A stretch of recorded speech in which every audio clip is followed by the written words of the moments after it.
بسم اللہ الرحمن الرحیم۔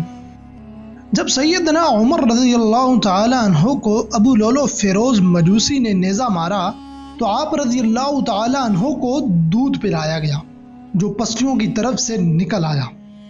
طبیب نے کہا، اے امیر المومنین، وصیت کر دیجئے، اس لیے کہ آپ مزید زندہ نہیں رہ سکتے۔ سیدنا عمر رضی اللہ تعالی عنہ نے اپنے بیٹے عبداللہ کو بلایا اور کہا، میرے پاس حذیفہ بن یمان کو لاؤ۔ حذیفہ بن یمان وہ صحابی تھے جن کو رسول اللہ صلی اللہ علیہ وآلہ وسلم نے منافقین کے ناموں کی لسٹ بتائی تھی، جس کو اللہ اور اللہ کے رسول اور حذیفہ کے علاوہ کوئی نہیں جانتا تھا۔ حذیفہ رضی اللہ تعالی عنہ حاضر ہوئے تو امیر المومنین سیدنا عمر رضی اللہ تعالی عنہ گویا ہوئے جبکہ خون آپ کی پسلیوں سے رس رہا تھا۔ حذیفہ، میں تجھے اللہ کی قسم دیتا ہوں، کیا رسول اللہ صلی اللہ علیہ وآلہ وسلم نے میرا نام منافقین میں لیا ہے کہ نہیں؟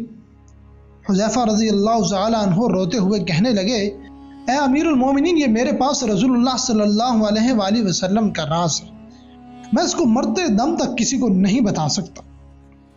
سیدنا عمر رضی اللہ تعالی عنہ کہنے لگے، حذیفہ، بلا شبہ یہ رسول اللہ صلی اللہ علیہ وآلہ وسلم کا راز ہے، بس مجھے اتنا بتا دیجئے کہ رسول اللہ صلی اللہ علیہ وآلہ وسلم نے میرا نام منافقین کے جدول میں شمار کیا ہے یا نہیں؟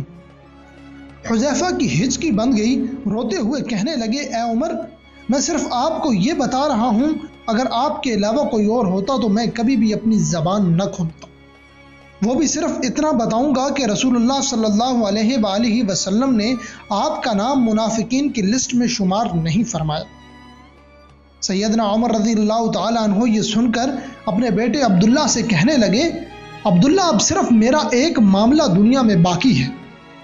پسر جان نثار کہنے لگا، ابا جان بتائیے وہ کون سا معاملہ ہے؟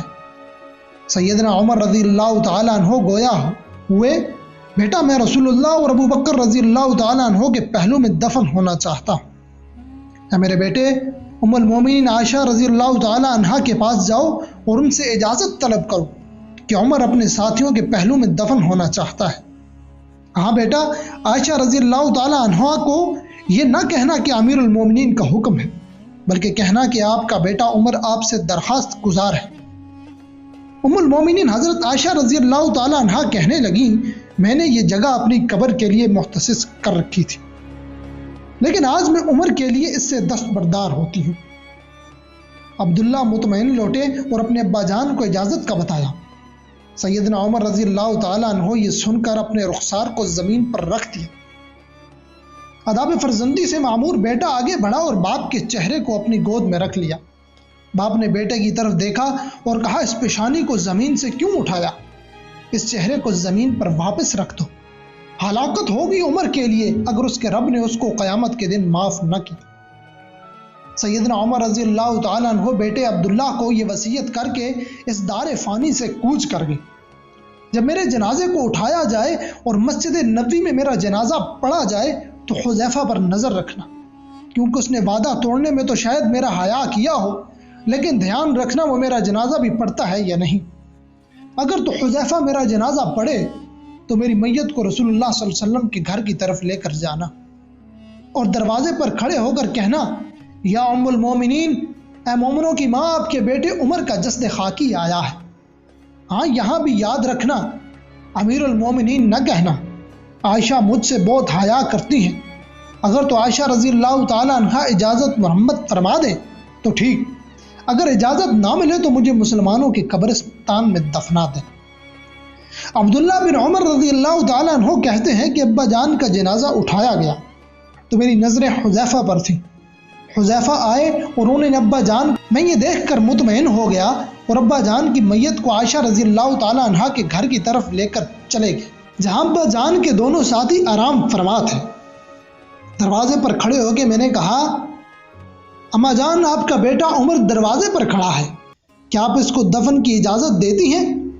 اما عائشہ رضی اللہ تعالی عنہ نے کہا، مرحبا، امیر المومنین کو اپنے ساتھیوں کے ساتھ دفن ہونے پر مبارک ہو، رضی اللہ تعالی عنہم ورضوا عنہ، اللہ راضی ہو عمر سے جنہوں نے زمین کو عدل کے ساتھ بھر دیا، پھر بھی اللہ سے اتنا زیادہ ڈرنے والے، اس کے باوجود کہ رسول اللہ نے عمر کو جنت کی خوشخبری دی۔